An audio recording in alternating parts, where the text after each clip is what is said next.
நீங்கள் உண்மையிலேயே நல்லா இருக்கணும்னு தான் தேவன் விரும்புகிறார்.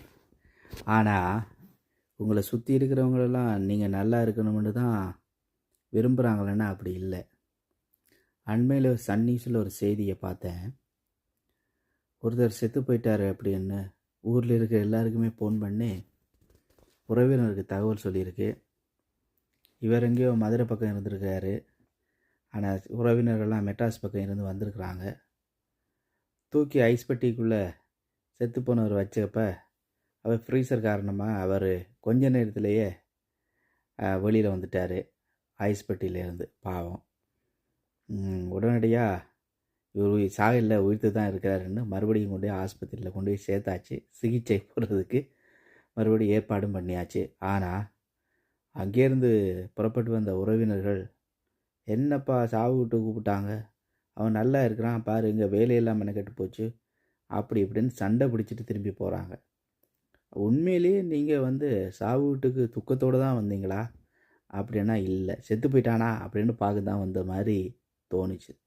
பாருங்கள், அந்த வீட்டுக்கு எவ்வளோ பெரிய துக்கம். ஆனால் உறவினர்கள் துக்கமே கிடையாது.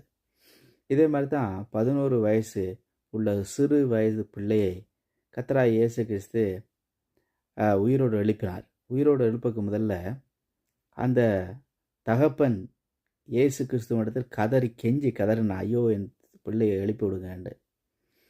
அப்படி அவன் கதறி கேட்டுக்கொண்டு இருக்கும்போதே, பாதி வழியில் இருக்கும்போதே தகப்பனுக்கும் இயேசு கிறிஸ்துவுக்கும் தகவல் வருது, உம்முடைய பிள்ளை மரித்து விட்டால் போதகரை தொந்தரவு பண்ண வேண்டாம், நிறுத்துங்கள் என்று. பரவாயில்ல, விசுவாசம் உள்ளவனாக இரு அப்படின்னு இயேசு கிறிஸ்து இந்த இறந்த வீட்டுக்கு போகிறார். போய் அங்கே இருக்கிற உறவினர்களை பார்த்து சொல்கிறாரு, இந்த பிள்ளை சாகல்ல, உயிரோடு தான் இருக்குது, தயவு செய்து எல்லாரும் வழிவிடுங்கன்னு. அப்போ உறவினர்கள்லாம் அவரை பார்த்து நகைத்தார்கள்ன்றது. ஒரு 12 வயசு பிள்ளையினுடைய பிணத்துக்கு முன்பாக உறவினர்கள் நகைத்ததை பார்க்கும்போது உங்களுக்கெல்லாம் எப்படி தோணுது?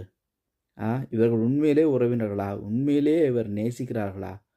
ஒரு ஒரு மரணத்தை குறித்த பரிதவிப்பு இருக்குதா மரண வீட்டுக்கு வந்தவர்களுக்குன்னா? இல்லை. இந்த உலகம் அப்படித்தான் இருக்கிறது. பிரியமானவர்களை, தேவன் நீங்கள் நல்லா இருக்க விரும்புகிறார். ஆனால் உறவினர்கள் அப்படி விரும்புவதில்லை. தேவனை அதிகமாக விரும்புங்கள், அதுதான் நல்லது. உறவினர்களுக்காகவே இந்த உலகத்தில் நிறைய பேர் உயிர் வாழ்கிறார்கள். ஃபங்க்ஷனுக்கு போகிறதுலேருந்து எல்லாம் செய்கிறது எல்லாமே உறவினருக்காக செய்கிறீங்க. ஆனால் உறவினர்கள் உங்கள் சாவை கூட மன மகிழ்ச்சியாக ஏற்றுக்கொள்கிறவர்களாக இருக்கிறார்கள். கவனமாக இருங்க. கர்த்தரை விசுவாசிங்க. God bless you.